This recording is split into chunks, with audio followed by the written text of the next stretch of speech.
So the question is, N2 plus 3H2 gives 2NH3. 1 mole N2 and 4 moles H2 are taken in 15-liter flask at 27 degrees Celsius.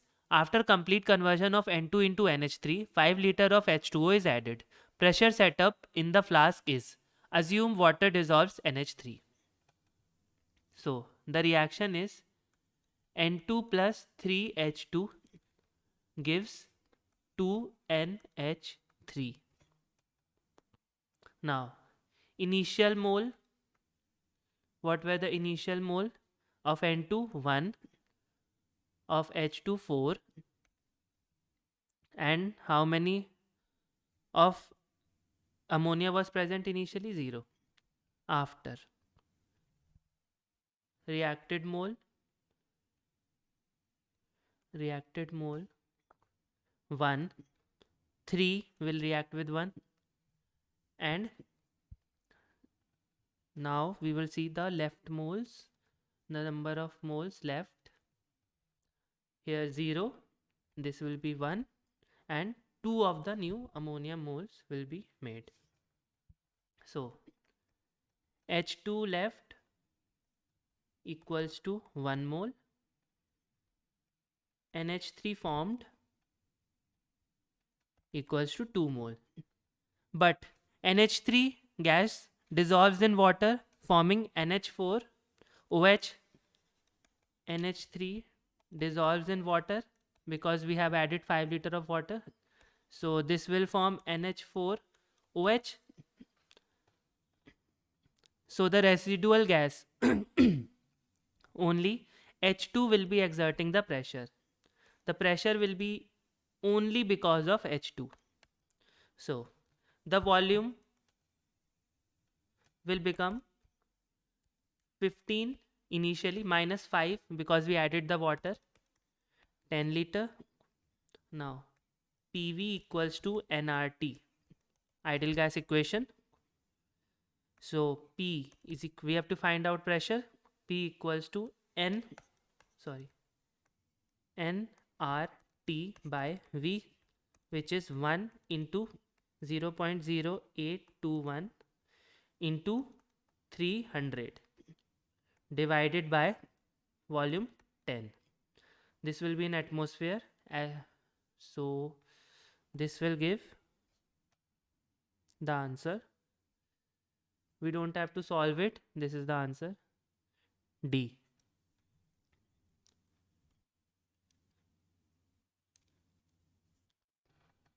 Moving on to the next question. The vapor of Hg absorb some electrons accelerated by a potential difference of 4.5 volts from rest, as a result of which light is emitted.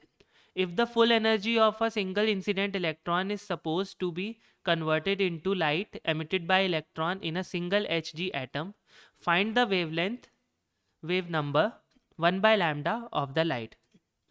So it's given potential difference is equals to 4.5 electron volt. So potential energy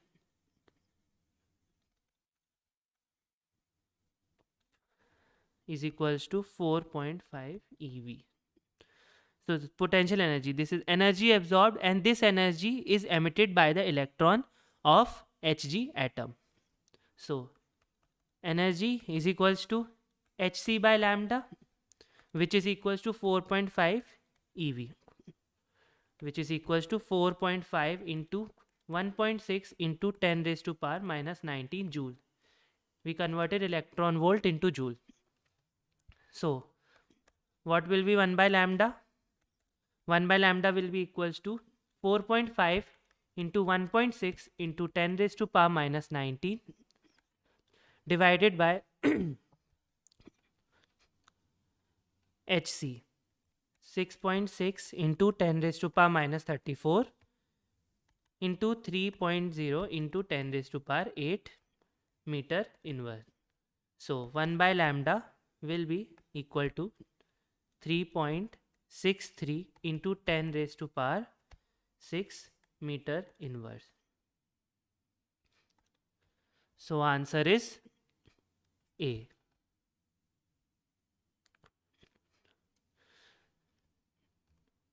Next question. Suitable conditions for melting of ice are. So this is basically a theoretical question and we don't have to write much things. This is just ice, water, equilibrium. So according to Le Chatelier's principle, at equilibrium, if we change the temperature or pressure of the reaction, it will shift in such a way so as to undo the change, because that's what happen in equilibrium.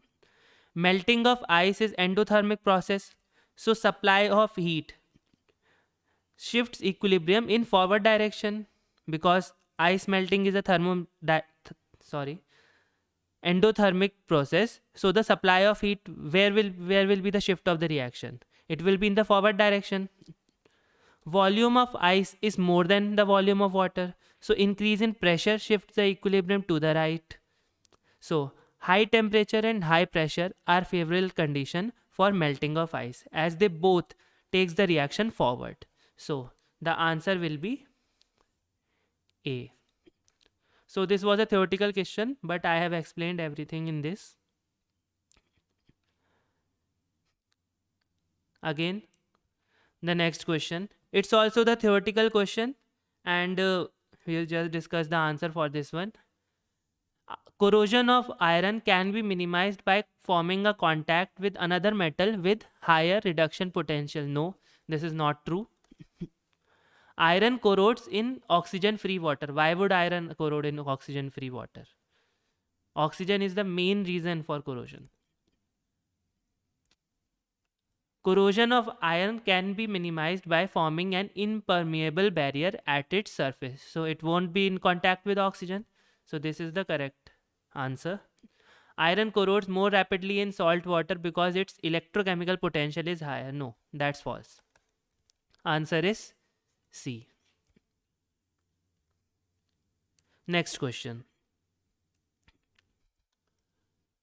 4,000 active nuclei of a radioactive material are present at T equals to 0. After 60 minutes, 500 active nuclei of the sample are left. The decay constant of the sample is. So, what's the time taken? 60 minutes. And from 4,000 nuclei to 500. So, how many half lives are involved here? First, it will go from 4,000 to 2,000 in one half life. Then, in another half life, it will go to 1,000. Then, in another half life, it will reach 500. 1, 2, 3. 3 half lives. And total time is 60 minutes. So, what's the half life of this reaction? Half life is equals to 20 minutes. Lambda equals to ln 2 by T half. So it's given by ln 2 by, what's the T half? 20 per minute. So which option is correct? B option.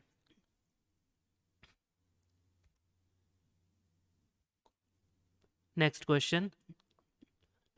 A crystalline hydrated salt on being heated loses 45.6% of its weight.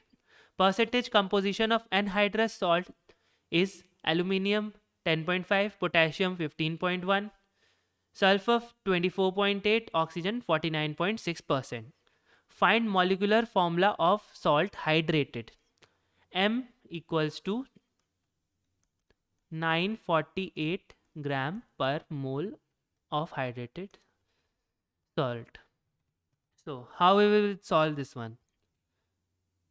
First we need to find the empirical formula of the salt. For this, for anhydrous salt, we will see what all elements we have: aluminium, potassium, sulfur, and oxygen. What are the atomic ratio? Atomic ratio, it will be 10.5 by 27 atomic mass of aluminium, 15.1 by 39, 24.8 by 0, sorry, by 32, and oxygen will be 49.6 by 16. So this will come out to be 0.39, 0.39, 0.78 and 3.1. So empirical formula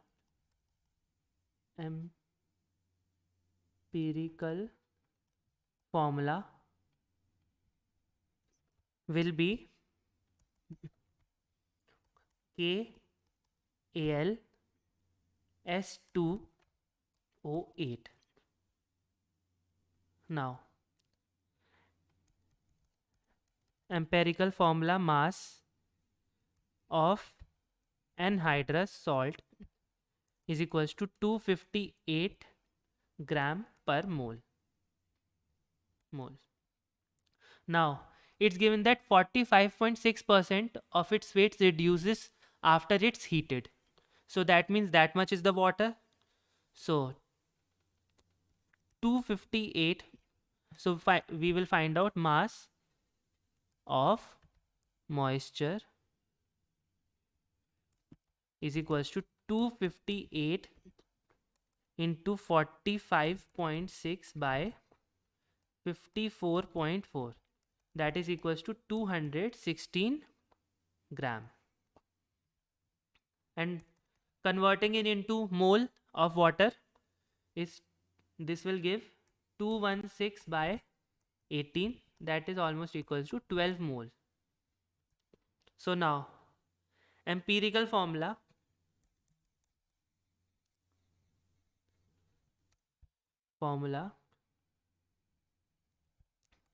is KAlS2O8.12H2O.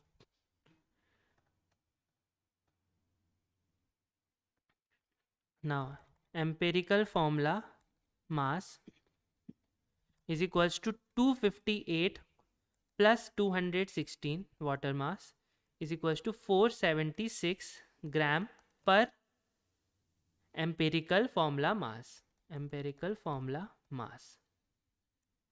And what it's given, 948 is the total molar mass.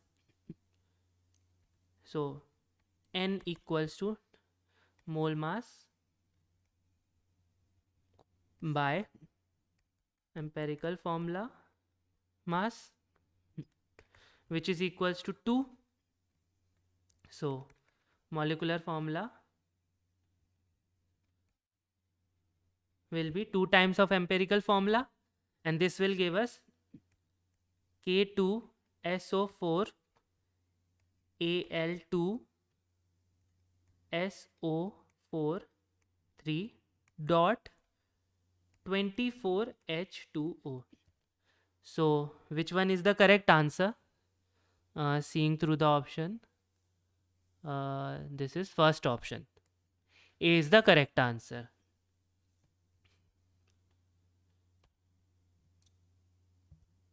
Moving on to the next question.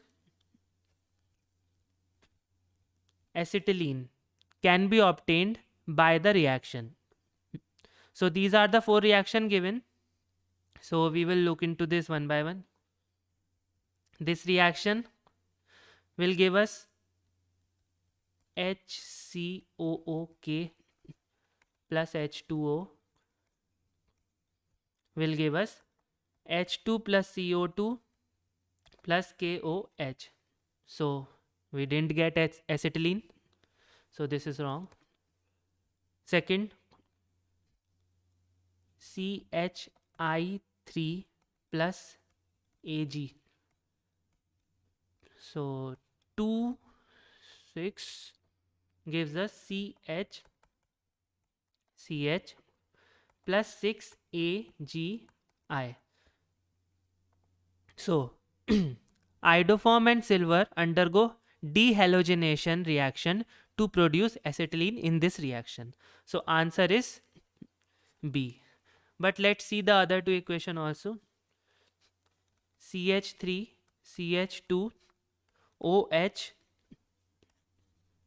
in concentrated H2SO4 443K will give us CH2 plus H2O. This will give us ethylene, not acetylene. This is acetylene. So now the fourth reaction, Be2C plus H2O is a simple reaction which gives us methane, CH4. So this is not the answer. This is not the answer. Answer is B option.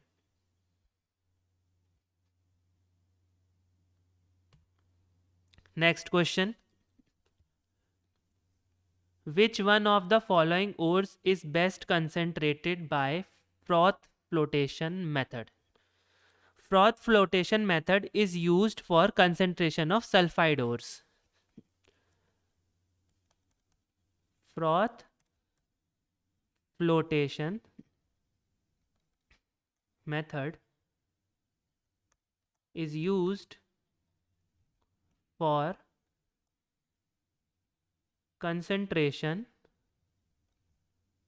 of sulfide ores. Which of the following is a sulfide ore? So let's see one by one. Galena. It's PbS. This is a sulfide ore. So answer will be A. Let's see what are the other options. Melazite